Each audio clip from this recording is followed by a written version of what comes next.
Welcome. Do you have questions about the real estate process?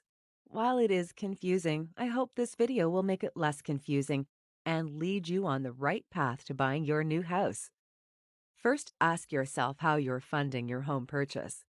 If it's with cash, you'll have to get a document that states proof of funds, but if you're getting a loan, you'll have to get pre-approved by a lender.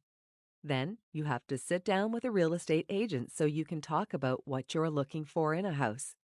Your real estate agent and yourself will then go looking at houses. When you find the house you like, you'll put a purchase offer on the house. If the offer is accepted, you'll need to apply for a loan. Next comes the home inspections, repairs, credits, and the home loan appraisal. Lastly, obtain homeowner's insurance and do a final walkthrough before closing. Congratulations! Home sweet home. Welcome to your new house.